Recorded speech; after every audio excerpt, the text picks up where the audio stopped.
I should have known something was wrong when Victoria Ashford wouldn't look me in the eye during the ceremony. My wedding day had been everything I'd dreamed of since I was a little girl growing up in a cramped apartment in Queens. The venue, a historic estate in the Hamptons, sparkled with thousands of white roses and crystal chandeliers. My dress, a custom Vera Wang that had taken 6 months of planning, fit like it was painted on. And standing at the altar, looking at me with those deep green eyes that had made me fall in love 3 years ago, was my husband. My husband.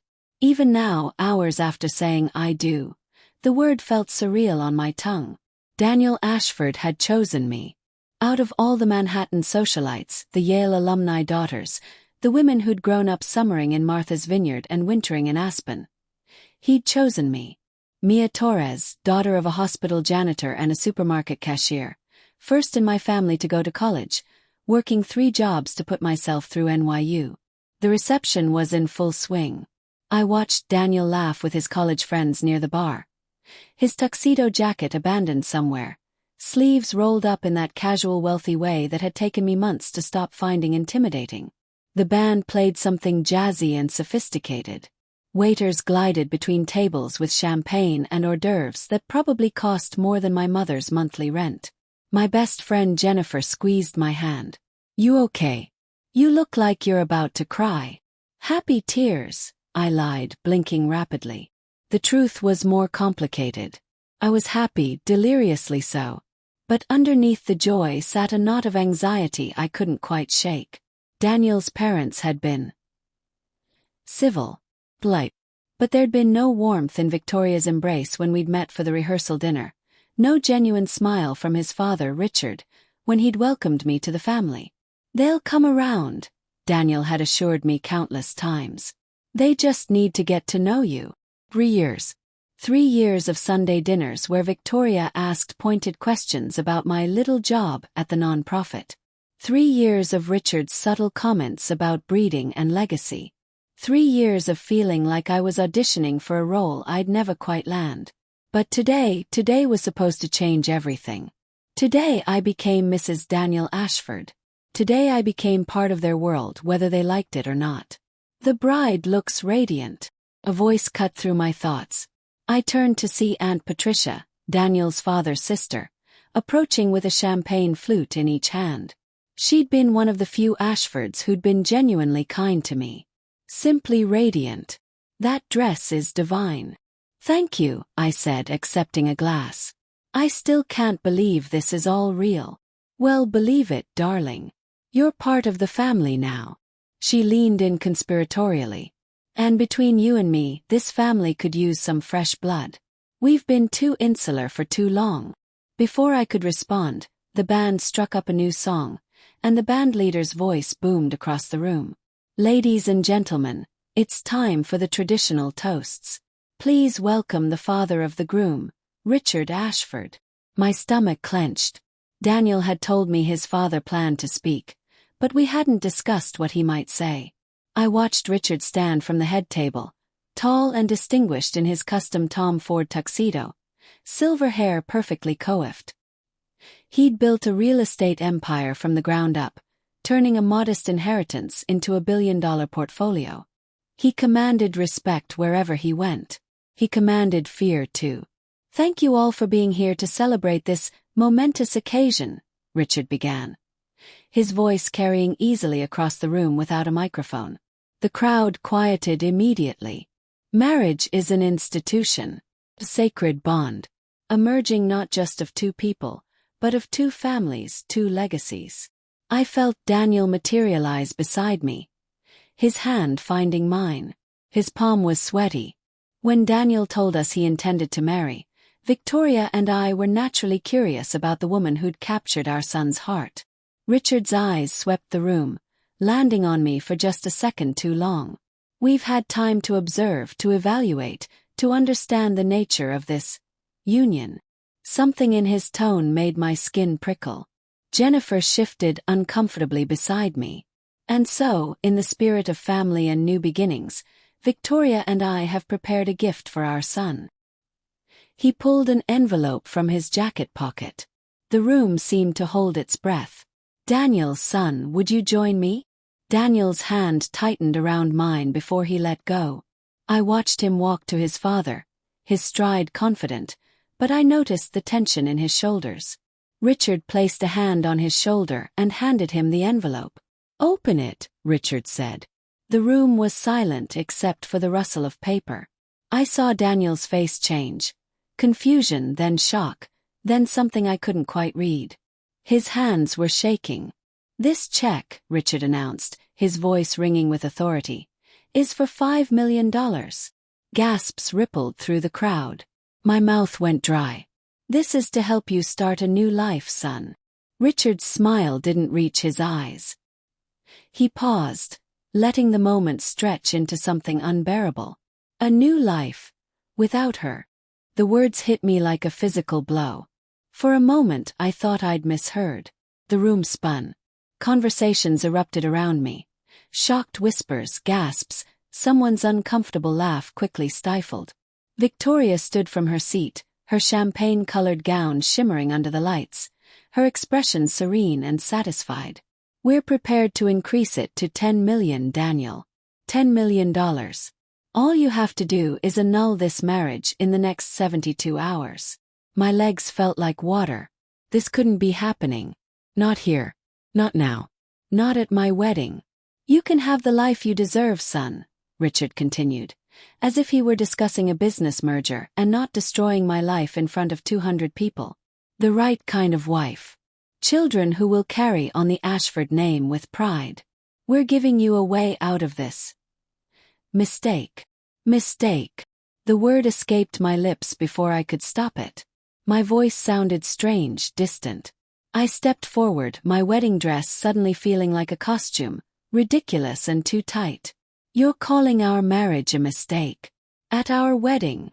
Victoria's cold blue eyes fixed on me. Dear, let's not make a scene. This is between Daniel and his family. I am his family. My voice cracked. We just got married. A marriage we can undo, Richard said smoothly. Legally, cleanly. Before it's truly consummated, before it becomes permanent. He looked at Daniel. What do you say, son? Will you choose wisely? Every eye in the room was on us. I saw my mother standing near the back, her face ashen, her hand pressed to her mouth. My father looked ready to fight someone. Jennifer had tears streaming down her face. Daniel's college friends were frozen, champagne glasses halfway to their lips. And Daniel just stood there, the check in his hand, staring at it like it held the secrets of the universe. Daniel! My voice broke. Say something. Tell them this is insane. He looked up at me, and in his eyes, I saw something that made my blood run cold. Hesitation. Mia, He glanced at his father, then his mother, then back at me. I didn't know they were going to do this. But now they have, Victoria said, her voice honey-sweet and poisonous. Now you have a choice. Your family, your heritage, your future, or her. The band had stopped playing. Waiters stood frozen with trays. The only sound was my heartbeat thundering in my ears and the rustle of my dress as I moved toward Daniel, my heels clicking against the marble floor. Look at me, I said. Daniel, look at me. Do you love me? Of course I do, but... No buts. My voice rose, echoing off the vaulted ceiling. Do you love me or not? It's not that simple. Yes, it is. I was shouting now, tears streaming down my face, my carefully applied makeup surely ruined. It's the simplest thing in the world. Either you love me and we stay married, or you take their blood money and prove I was never anything more than a charity case to you. Mia, please, can we discuss this privately? Privately? I laughed, the sound bitter and broken. Your parents just offered you millions of dollars to divorce me in front of everyone we know. There is no privacy left. Richard cleared his throat. Daniel needs time to think. This is a generous offer. A life-changing offer. He doesn't need time, I said, my voice dropping to something cold and hard. Either he chooses me right now, this second, or... I couldn't finish the sentence. couldn't say the words that would make it real. Daniel looked at the check again. $5 million. The number meant nothing to me. I'd never had money, never expected it, never wanted it. But to someone who'd grown up with it, who understood its power, its promise. I need. Daniel's voice was barely audible. I need a minute to think. And that's when I knew. A minute to think. About us. About whether I was worth choosing over money his parents were using as a weapon. A minute to decide if 3 years of love, of laughter, of building a life together meant less than a check and his parents' approval. I pulled off my engagement ring. A 3-carat diamond that Daniel had presented to me on a beach in Montauk, and then the wedding band we'd exchanged just hours ago. My hands were steady, which surprised me. Everything else was shaking, but my hands were steady. You know what, Daniel? Take all the time you need. I placed both rings on the head table, the diamonds catching the light. Take your check. Take your family's approval. Take the life you deserve. Mia, don't. I'm going, I said simply. Because I'm not going to stand here and watch you choose between me and money. I deserve better than that. I deserve someone who would light that check on fire without a second thought. I turned to walk away, my dress gathering in my hands, but Victoria's voice stopped me cold. Before you go, dear, you should know the prenup you signed. Every asset you might have claimed. All protected. You'll leave this marriage exactly as you entered it. With nothing. I looked back at her satisfied smile, at Richard's smug expression, at Daniel still holding that check like it was the most precious thing in the room. You're right, I said quietly. I came into this marriage with nothing. But I'm not leaving with nothing. I stood up straighter, feeling something shift inside me. I'm leaving with my dignity. I'm leaving knowing I loved someone with my whole heart. And I'm leaving knowing that no amount of money can buy what you people will never have, a soul that isn't for sale. The silence that followed was deafening. I walked toward the exit, my wedding dress trailing behind me like a ghost. Flashbulbs went off, someone was taking pictures. Perfect. My humiliation documented for posterity. I heard my mother call my name, heard Jennifer running after me, but I didn't stop. I made it to the grand staircase before the first sob escaped. Made it halfway down before my legs gave out and I collapsed onto the marble steps, my dress pooling around me like spilled milk. Jennifer caught up, wrapped her arms around me, and I cried into her shoulder while, somewhere above us, the party continued. Because that's what the Ashfords did. They destroyed you with a smile and then went right back to their champagne and caviar, as if nothing had happened at all. But something had happened. My marriage had ended before it began. My fairy tale had turned into a nightmare. And somewhere in that ballroom, Daniel was probably folding that check very carefully, tucking it into his pocket, and explaining to his parents why he'd made the right choice. The choice that didn't include me. I spent my wedding night on Jennifer's couch, still in my Vera Wang dress because I couldn't reach the 100 tiny buttons down the back. We didn't talk. She just sat with me while I stared at the ceiling and tried to understand how my life had imploded in the span of 5 minutes. My phone wouldn't stop buzzing. Calls from my mother, my father, my aunt, cousins I hadn't spoken to in years. Text messages from wedding guests, some sympathetic, some clearly fishing for gossip. And Daniel. 37 calls from Daniel. I counted them before I turned off my phone completely. You should eat something, Jennifer said around 2 in the morning. She'd changed into pajamas, but I was still in that dress, a monument to my own stupidity. I'm not hungry. Mia. They humiliated me. The words came out flat, emotionless. I think I was in shock. In front of everyone. My own wedding. They offered my husband money to leave me at my own wedding. Jennifer's jaw clenched. They're monsters. And Daniel. Don't. Closed my eyes. I can't think about Daniel right now. I can't think about how he just stood there. Did you want him to punch his dad? Make a scene? I wanted him to choose me. The words exploded out of me. I wanted him to tear up that check and tell them to go to hell. I wanted him to act like a man who loved his wife. I was crying again, hot angry tears that made my face burn. Instead, he looked at that number like it was the most beautiful thing he'd ever seen. Maybe he was just shocked. He hesitated, Jen. When I asked if he loved me, he hesitated. I laughed bitterly. You know what the worst part is? Some stupid part of me is still hoping he'll show up here. That he'll burst through that door and tell me he told his parents off, that he chose me, that we can figure this out together. We sat in silence. The door didn't open. Daniel didn't come.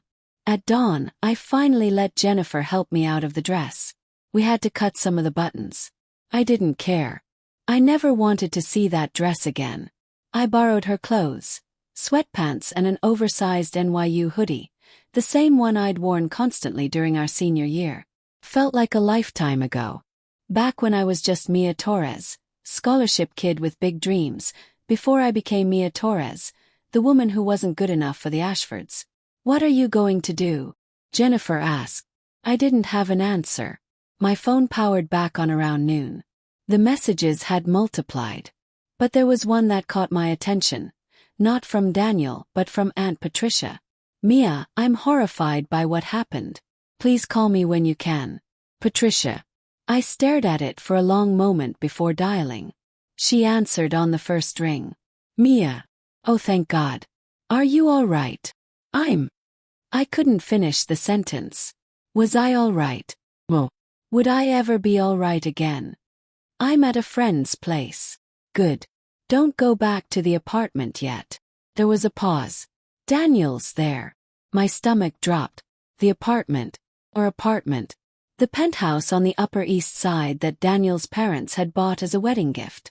I'd been so excited when we moved in last month, spending weekends choosing furniture, painting an accent wall in the bedroom against the decorator's advice because I wanted it. It had never been mine. Not really. What happened after I left? I asked, hating how small my voice sounded. Patricia sighed long and heavy. Richard and Victoria acted like nothing was wrong. They actually continued with dinner service. Daniel left about an hour after you did. Didn't say goodbye to anyone. Just walked out. Did he take the check? Silence. Patricia. Did he take the check? I don't know, honey. I didn't see. But her tone told me everything. Course he'd taken it. $5 million doesn't just get left on a table. The video is everywhere, you know, Patricia continued quietly. Someone filmed the whole thing. It's on TMZ, Twitter, TikTok. Billionaire family bribes son to dump bride at wedding. You're viral. Perfect.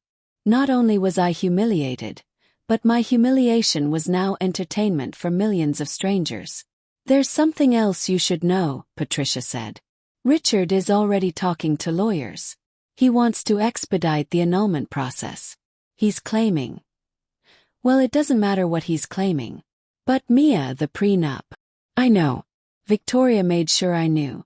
I get nothing. It's worse than that. Richard is threatening to sue you for the cost of the wedding. $250,000. Actually laughed. Sue me.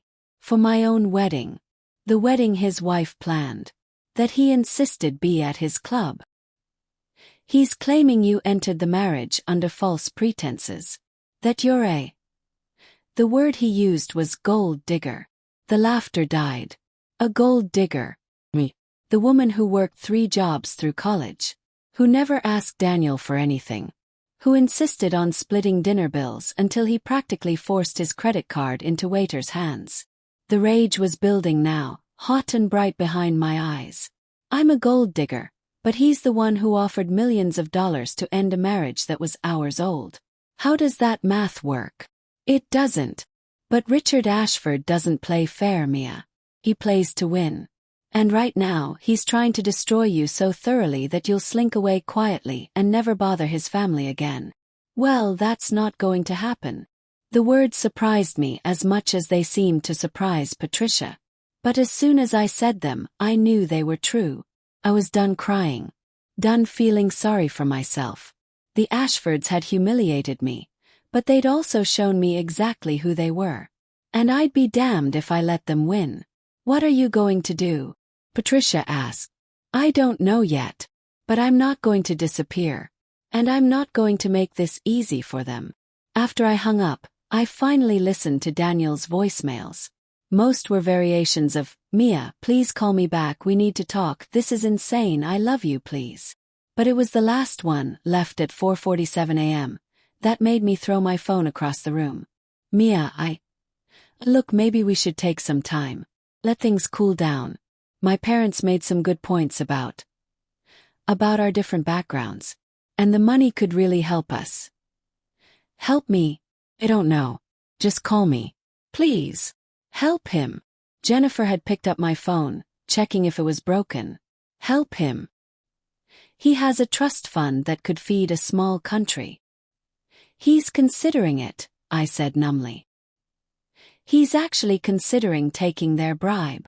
Then he's an idiot and you're better off without him. Was I better off? I'd lost everything. My husband, my home, my wedding, my dignity. I had Jennifer's couch and the clothes on my back.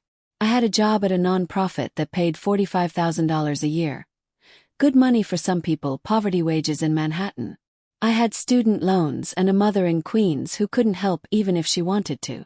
The Ashfords had billions. They had lawyers, influence, connections. They could bury me without breaking a sweat. But they'd also underestimated me.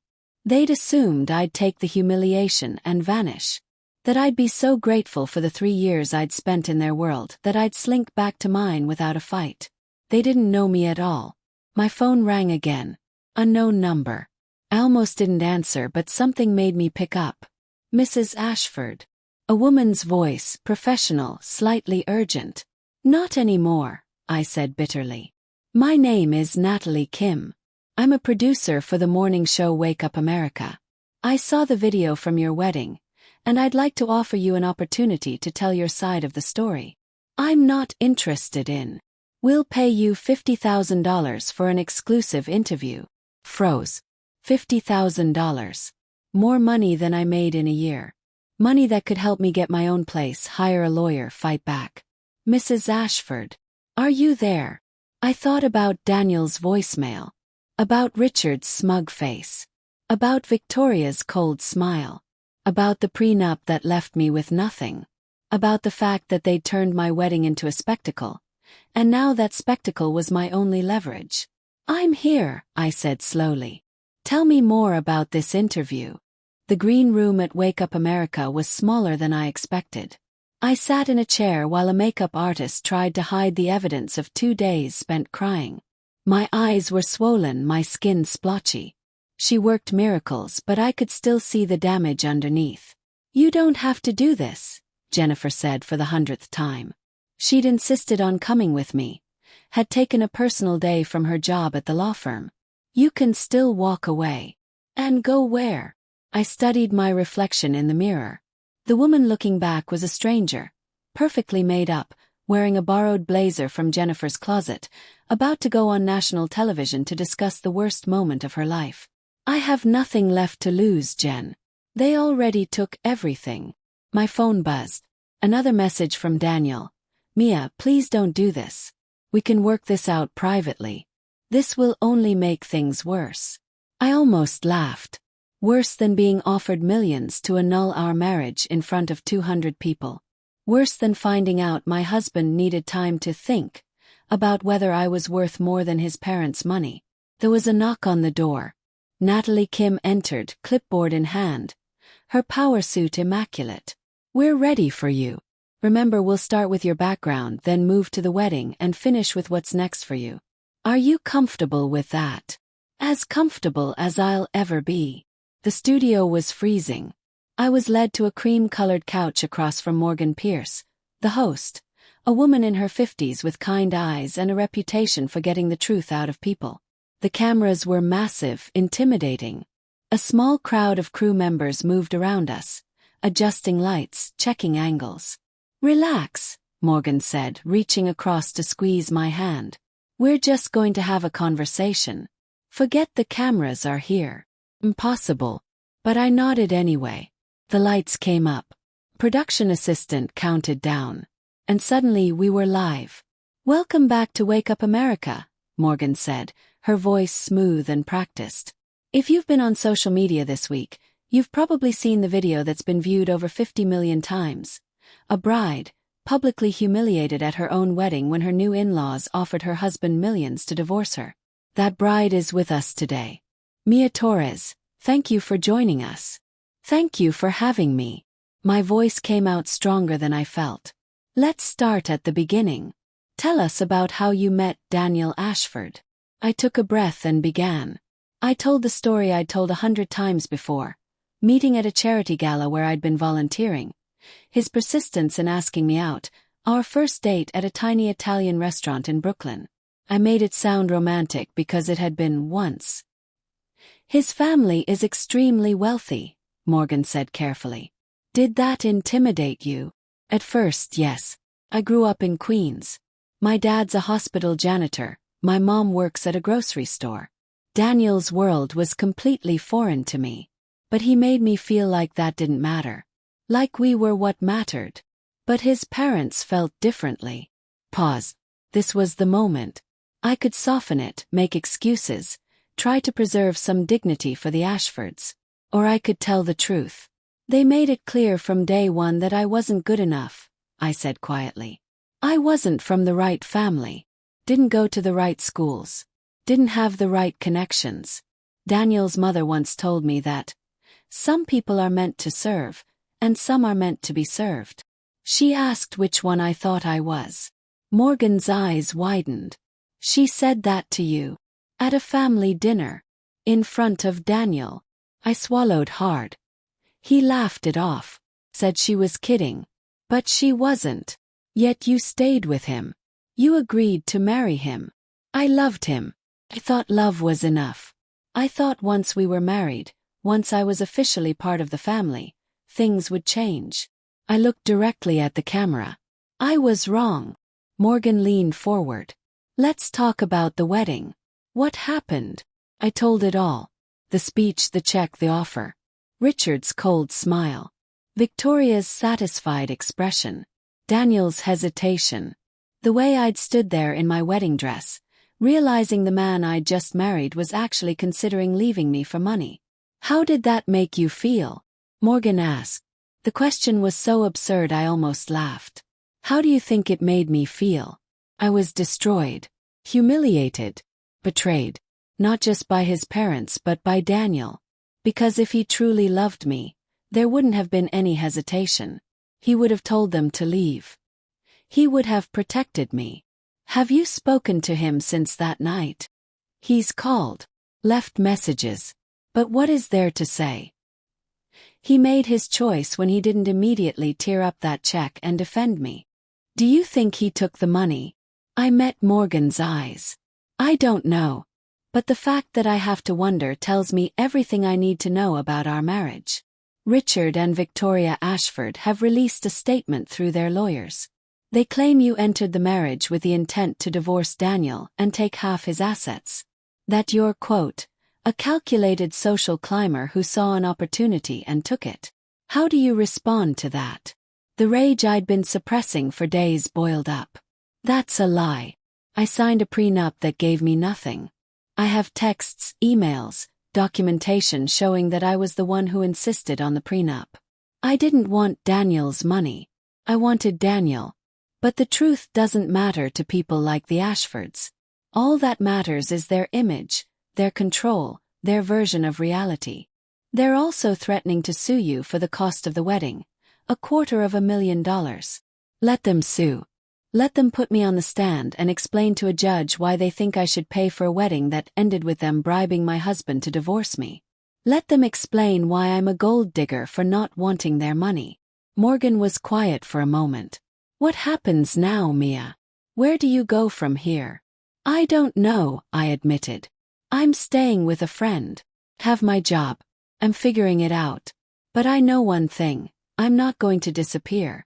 I'm not going to let the Ashfords rewrite history and make me the villain. They humiliated me in front of the world, so the world gets to know the truth. Do you regret marrying Daniel? Question hit me hard. Did I? 3 years of my life. A wedding that became a nightmare. A marriage that lasted hours. I regret trusting that love was enough, I said finally. I regret believing that Daniel was strong enough to stand up to his family. But I don't regret loving him. That was real, even if nothing else was. The interview ended. The lights went down. Morgan thanked me, told me I was brave, promised the response would be supportive. I smiled and nodded and let Jennifer lead me out of the studio. My phone was exploding. The interview had been streaming live online. The video already had millions of views. Comments poured in, some supportive, some vicious, most somewhere in between. But there was one message that made my blood run cold. From Richard Ashford's lawyer. Your interview constitutes defamation and violates the confidentiality clause in your prenup. We will be pursuing legal action. You have 24 hours to issue a public retraction, or we will file a lawsuit for $10 million in damages. They can't do that, Jennifer said, reading over my shoulder. Can they? I thought about the prenup I'd signed, the pages and pages of legal jargon I'd barely understood. There'd been something about confidentiality, about not disparaging the Ashford family name. At the time, it had seemed ridiculous. Why would I ever want to talk badly about Daniel's family? They can try, I said. My phone rang. Unknown number again. I almost didn't answer, but something made me pick up. Mia Torres. A man's voice, older, confident. Who is this? My name is Malcolm Brennan. I'm an attorney specializing in prenuptial agreements and divorce law. I watched your interview. I'd like to help you. I can't afford a lawyer. I'm not asking you to. Take my number. Think about it. But Mia, don't let them bully you. The confidentiality clause in your prenup. It doesn't apply when you're defending yourself against public accusations. Richard Ashford called you a gold digger on national television. You have every right to respond. After I hung up, I looked at Jennifer. This is really happening. They're coming after me. Then you fight back, she said firmly. You fight back with everything you have.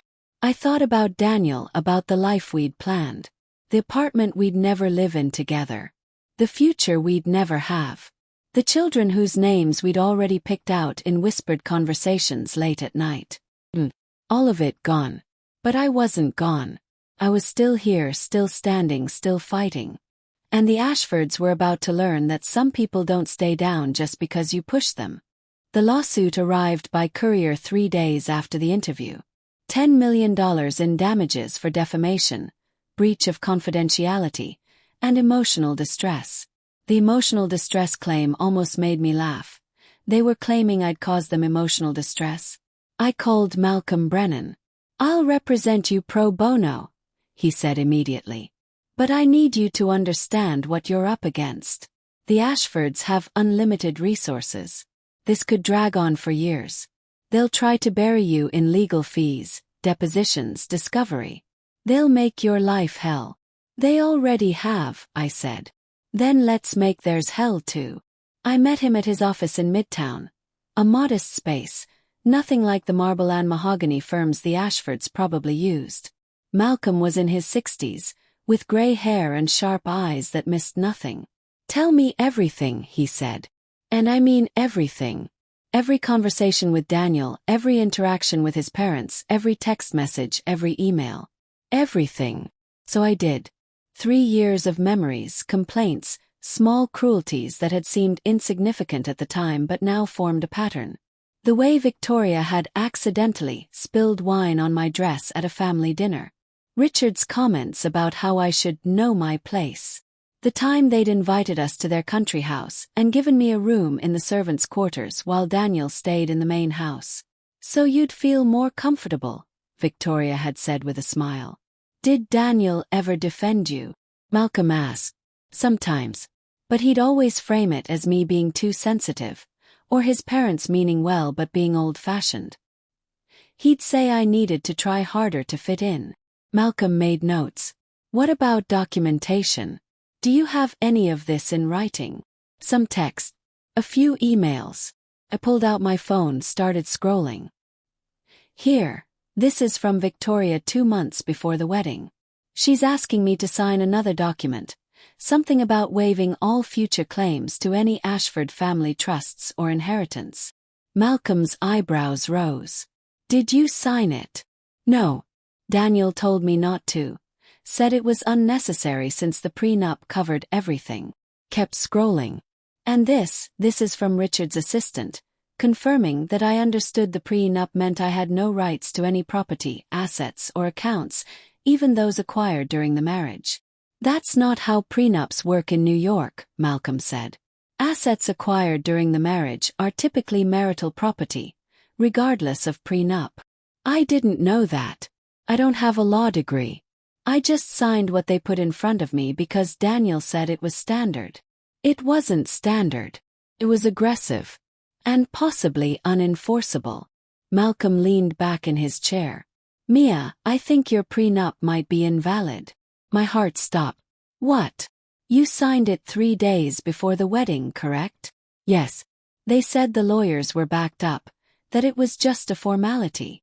In New York, a prenup signed that close to a wedding can be challenged, especially if the court finds evidence of coercion or if one party didn't have adequate legal representation.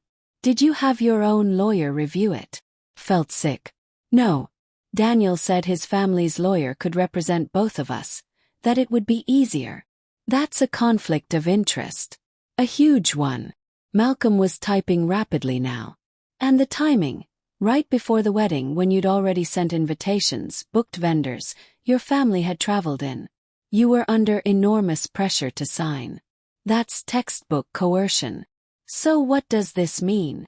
It means we might be able to invalidate the prenup. Which means you'd be entitled to half of everything Daniel acquired or earned during the marriage. But we were only married for a few hours. Doesn't matter. You were legally married. And here's where it gets interesting. He pulled up something on his computer. I did some research on the Ashford family trusts. Daniel's grandfather set up an irrevocable trust that distributes to all married heirs when they turn 30. Daniel turned 32 months ago. I remembered that birthday. We'd celebrated in Monaco. Daniel had been unusually generous, buying me jewelry I'd never asked for, booking suites at hotels we couldn't afford, or so I'd thought. How much? Asked. The trust distribution. Approximately $40 million. The number was so large it didn't feel real. $40 million. Daniel had received $40 million and never told me. If the prenup is invalid, Malcolm continued, and if we can prove the marriage was valid and consummated. It wasn't consummated, I said quietly. We never made it to the wedding night. But did you live together before the marriage? Were you physically intimate? Yes, of course, for almost 2 years. Then that could be enough to establish a legitimate marital relationship, which means you could be entitled to $20 million. $20 million. The number echoed in my head. I'd walked away from my wedding thinking I had nothing. But if Malcolm was right, if the prenup was invalid, I could walk away with more money than I'd ever imagined. Why would you do this for me? Asked. Take my case for free. Malcolm smiled grimly. Because I hate bullies. And because 30 years ago, Richard Ashford stole a deal from me that would have made my career. This isn't just about you, Mia. This is about holding him accountable for once in his life. Over the next 2 weeks, Malcolm built our case. We filed a motion to invalidate the prenup on grounds of coercion, inadequate representation, and unconscionability. We demanded full disclosure of Daniel's assets and income during the marriage. We countersued the Ashfords for intentional infliction of emotional distress. The media went insane. Every day brought new headlines. Cinderella story turns to legal battle. Ashford family empire under scrutiny. Did billionaire groom hide $40 million from bride? And then, 3 weeks after my wedding, Daniel showed up at Jennifer's apartment. I opened the door to find him standing there, and my breath caught. He looked terrible, unshaven, dark circles under his eyes, wearing jeans and a wrinkled t-shirt. I'd never seen him look so undone. Mia, he said, please. Can we talk? Every instinct told me to slam the door.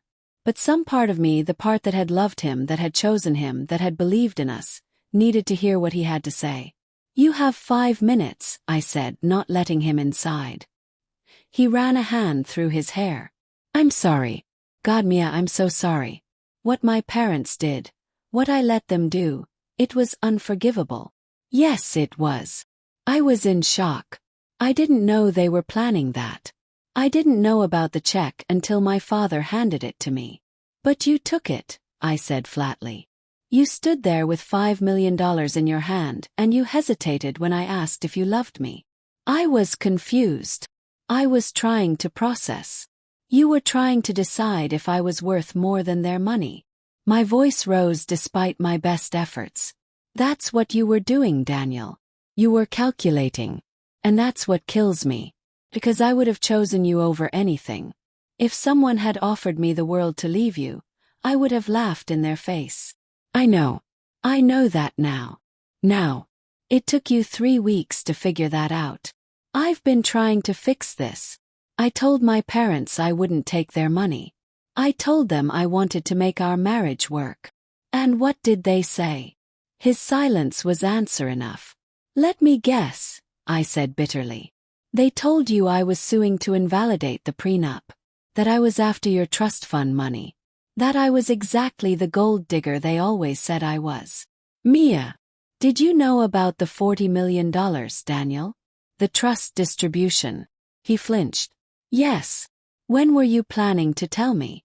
Before or after you decided whether I was worth keeping? It wasn't like that. Then what was it like?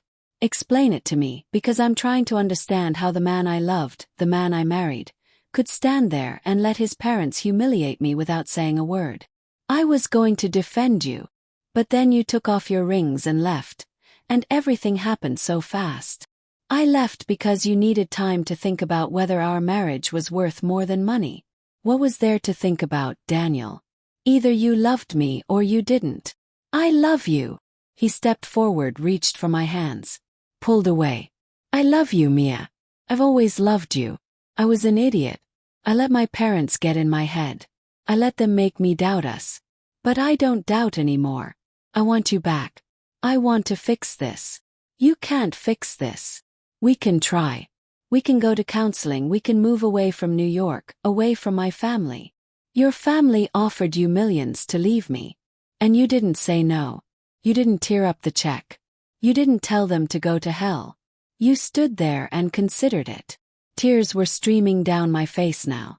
Do you know what that did to me? In front of everyone we know. In my wedding dress. I know. I hate myself for it. Well, that makes 2 of us. I wiped my eyes. Your 5 minutes are up. Mia, please. Did you take the money? Yes. The $5 million. Did you take it? He looked at his feet. My father deposited it in my account. I haven't touched it. But you have it. I was going to give it back. I was waiting for the right time. There is no right time to give back a bribe to leave your wife. I was shouting now, not caring if the neighbors heard. You took their money, Daniel. You took it and you kept it and you let them think they'd won. That's who you are. Not the man I fell in love with. Not the man I thought I married. You're your parents' son through and through. That's not fair. Fair. You want to talk about fair? Here's what's fair. I'm going to court. I'm going to fight to invalidate that prenup. And if I win, when I win, I'm going to take half of everything you have.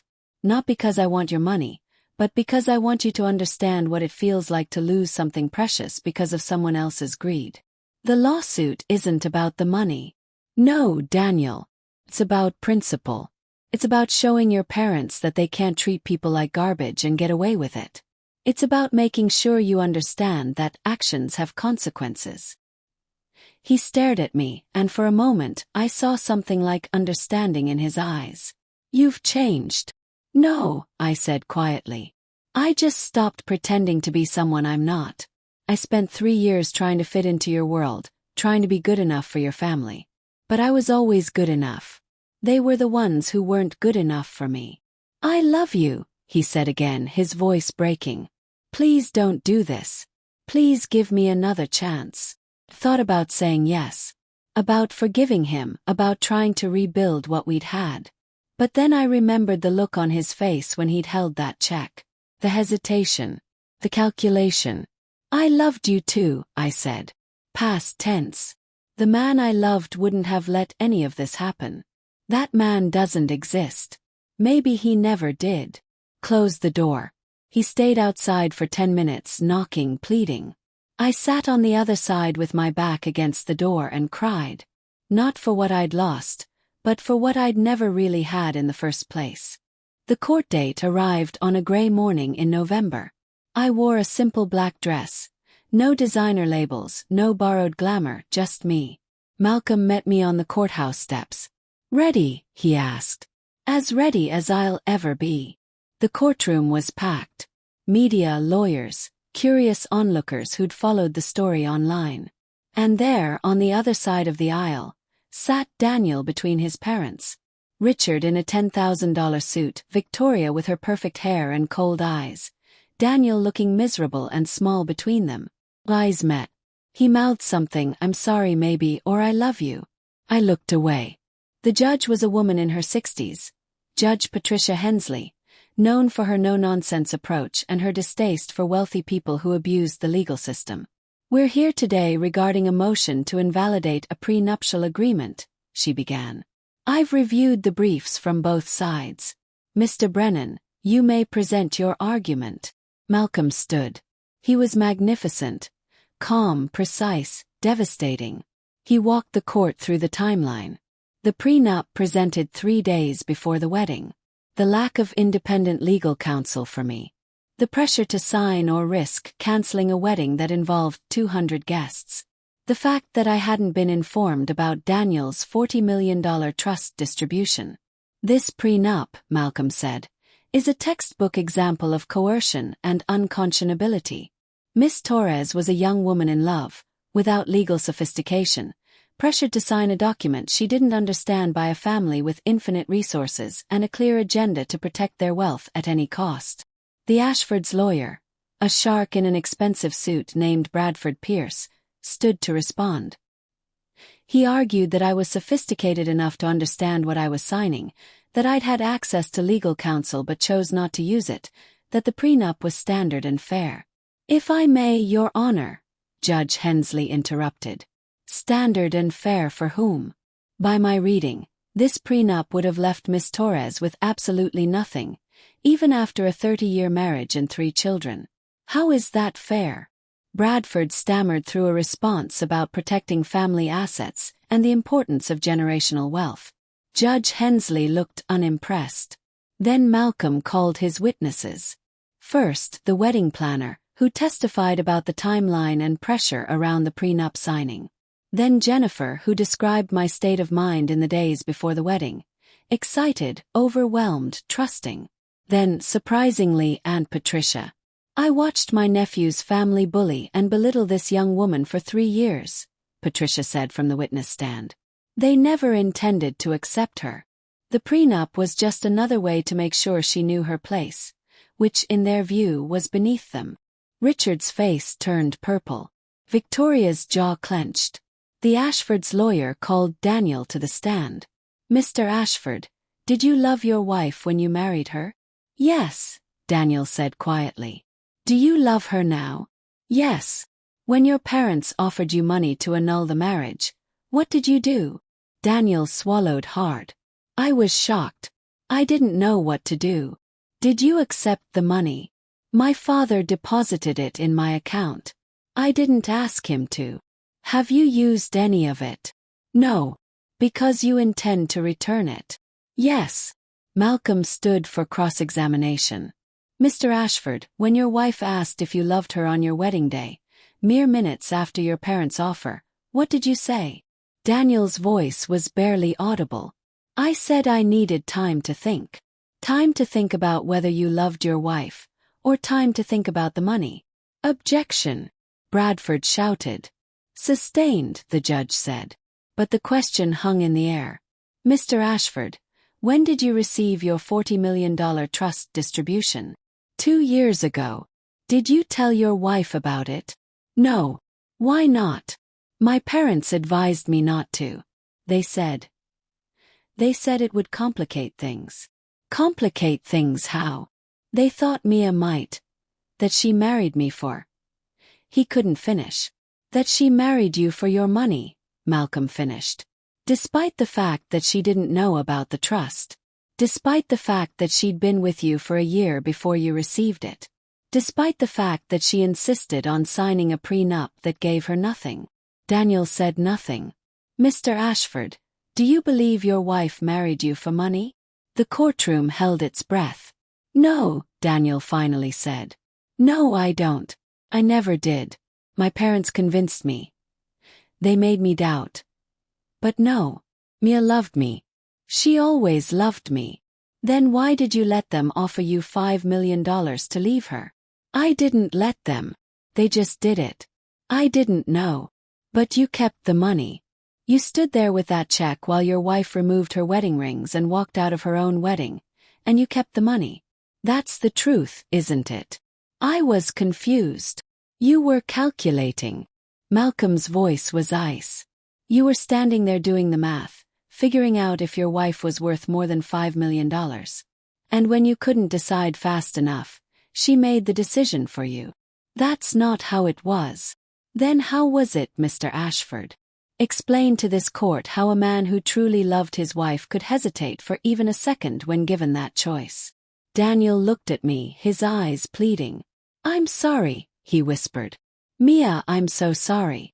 Judge Hensley banged her gavel. Mr. Ashford, please address your answers to the attorney. But Daniel kept looking at me. I was weak. I was a coward. I let my parents control my life for 30 years. And when it mattered most, I couldn't break free. I should have protected you. I should have chosen you. I should have done everything different. And I'll regret it for the rest of my life. The courtroom was silent. But I'm trying to fix it, he continued, his voice gaining strength. I don't care about the money. I don't care about the prenup. If Mia wants half of everything I have, she can have it. She deserves it. She deserves more than I could ever give her. Bradford was frantically trying to shut him up, but Daniel kept talking. The trust distribution, the $5 million, everything, she can have it all. 'Cause she's right. She was always worth more than any amount of money. And I was too stupid and too weak to see it until it was too late. Mr. Ashford, Judge Hensley said sternly, I advise you to consult with your attorney before making any more statements. I don't need to consult anyone, Your Honor. I'm done letting other people make my decisions. He looked at his parents. I'm done letting you run my life. Richard stood up.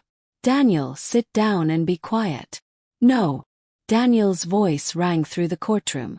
I'm 30 years old. I'm a grown man. And I've let you treat me like a puppet for long enough. We're your parents. We know what's best. What's best? You humiliated my wife at our wedding. You offered me millions of dollars to leave her. You've spent 3 years trying to break us up. Daniel was standing now, facing them. And I let you. That's on me. I should have stopped you years ago. I should have protected Mia from you. She's a gold digger trying to steal your inheritance. Victoria shrieked, her composed facade cracking. She didn't even know about my inheritance. You made sure of that. Because we knew what she was. What she was, Daniel said coldly, was the best thing that ever happened to me. And you destroyed it because you couldn't stand that I chose someone you couldn't control. Judge Hensley banged her gavel again. Order. I will have order in this court. She waited for the room to quiet. I've heard enough. I'm ready to rule. My heart pounded. This was it. Everything came down to the next few minutes. Having reviewed all the evidence and testimony, Judge Hensley began. I find that the prenuptial agreement signed by Miss Torres was obtained through coercion and unconscionability. Miss Torres was not given adequate time to review the document, was not provided with independent legal counsel despite the complexity of the agreement, and was not fully informed about her husband's financial situation. Richard's lawyer started to object, but the judge held up her hand. Furthermore, I find the terms of the prenup to be grossly one-sided and unfair. No reasonable person, fully informed and fairly counseled, would agree to terms that would leave them with absolutely nothing regardless of the length or circumstances of the marriage. She paused, looking directly at Richard and Victoria. I've sat on this bench for 23 years. I've seen a lot of prenups, but I've rarely seen one as punitive and designed to intimidate as this one. It's clear to me that the Ashford family never intended to accept Miss Torres as an equal member of the family. This prenup was a weapon, not a protection. Therefore, I hereby declare the prenuptial agreement null and void.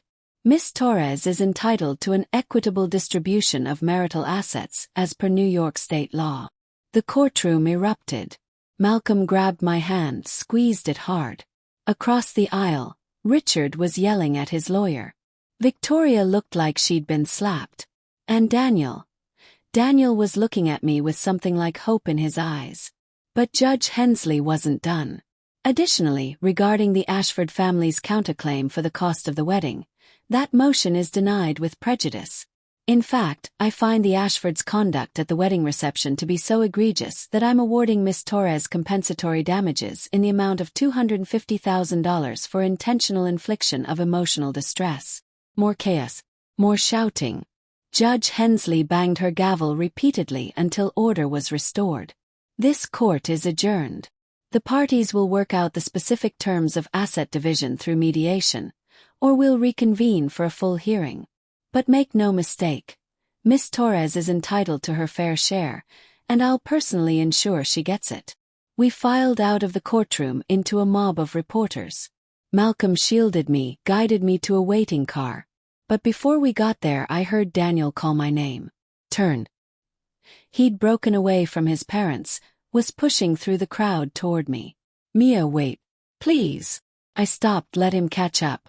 I meant what I said in there, he said breathlessly. About the money, about everything. I don't care about any of it. I just want you back.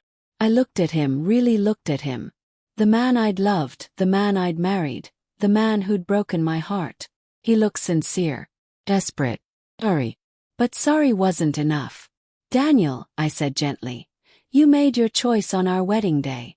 You can't unmake it just because a judge ruled against you. It wasn't about the judge. It was about realizing what I'd lost. You lost me the second you hesitated. The second you stood there with that check and had to think about whether I was worth more than the number written on it. I know I did. But people make mistakes. That wasn't a mistake. That was a choice. And it showed me exactly who you are. Took a breath. You're a good person, Daniel. Believe that. But you're not strong enough. You're not strong enough to stand up to your parents. You're not strong enough to choose love over money and status and their approval. And I need someone who is. I can be that person. Maybe. Someday. But I can't wait around hoping you'll find your backbone. I did that for 3 years and look where it got me.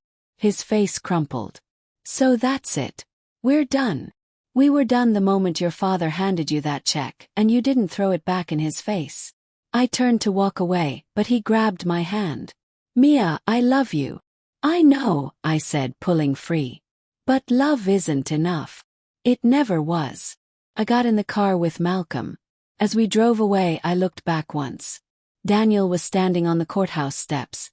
His parents beside him, all 3 of them watching me leave. But I wasn't looking at Daniel anymore. I was looking at Victoria, at her cold, cruel face. And I smiled. Because she'd wanted to destroy me. She'd wanted to humiliate me so thoroughly that I'd disappear forever. A cautionary tale for any other unsuitable girl who dared to reach above her station. Instead, I'd stood up and fought back. And won. 3 months later, the settlement was finalized. $20 million. Half of Daniel's trust distribution, plus damages, plus the penthouse apartment, which I promptly sold, plus 3 years of marriage counseling that would never happen. I donated $5 million to charity. Organizations that helped young women from low-income backgrounds get legal assistance and education. I gave $2 million to my parents. Bought them a house in a nice neighborhood in Florida where my dad could finally retire. The rest I kept. Not because I needed it or even wanted it, but because it was mine. Because I'd earned it through 3 years of condescension and cruelty, through a wedding day humiliation that went viral, through a court battle that exposed everything ugly about the people who thought they could buy and sell human beings like property. I quit my non-profit job and started my own foundation, helping young women navigate relationships with wealthy families, providing legal advice and support for those facing unfair prenups and divorce agreements. Jennifer quit her law firm and came to work with me. Malcolm joined our board of directors. Aunt Patricia donated $1 million and cut ties with Richard and Victoria completely. And Daniel, I heard things. That he'd moved to California. That he'd finally stood up to his parents, refused to work in the family business, started his own company doing something with renewable energy. That he was in therapy, trying to unpack 30 years of manipulation and control. Part of me hoped he'd figure it out. Hoped he'd become the man he'd promised to be when we first met. Not for me, that ship had sailed, but for whoever came after me. Because everyone deserved a partner who would choose them, immediately and without question, over anything else in the world. A year after the wedding, I was having coffee with Jennifer when my phone buzzed. An Instagram DM from an account I didn't recognize. Umia. This is Daniel. I know you probably don't want to hear from me, but I wanted you to know. I'm selling my shares in the family trust. All of it. $40 million, and I'm giving it away. To your foundation and to others like it. 'Cause you were right. I was weak. I let my parents control me. And I lost the best thing in my life because I couldn't stand up to them when it mattered. I don't expect forgiveness. I don't deserve it. But I wanted you to know that you changed me. You showed me what it looks like to have principles, to fight for what's right even when it costs you everything. I'm trying to be that person now. I'm trying to be someone you could have been proud of. Even if it's too late. Hope you're happy. You deserve to be. I stared at the message for a long time. What is it? Jennifer asked. I showed her the screen. She read it, then looked at me. What are you going to do? Thought about it. Thought about Daniel at 32, finally breaking free from his family. Thought about the man he might become. Thought about whether there was still something there, buried under all the hurt and betrayal. Then I deleted the message and blocked the account. Nothing, I said. I'm going to do nothing. Really? Even after all that? He made his grand gesture a year too late. And I've already moved on. Smiled. Besides, I've got a date tonight. With whom? His name is Liam. He's a high school teacher from Brooklyn. He drives a 12-year-old Honda. He has student loans. And when I told him about the wedding disaster, you know what he said? What? He said anyone who had to think twice about keeping me wasn't worthy of having me in the first place. I finished my coffee. Oh yeah, I'm going out with him. And I'm not going to waste another second thinking about Daniel Ashford and his too little too late redemption arc. Jennifer grinned. Good for you. Good for me, I agreed. Because that was the real ending to my story. Not a fairy tale reconciliation. Not a dramatic reunion. Just me moving forward, building a life that was mine. A life where I didn't have to shrink myself to fit into someone else's world. A life where I was valued not for who I could become, but for who I already was. The Ashfords had tried to break me. Instead, they'd forged me into someone stronger than I'd ever imagined I could be. And that was worth more than all their money combined.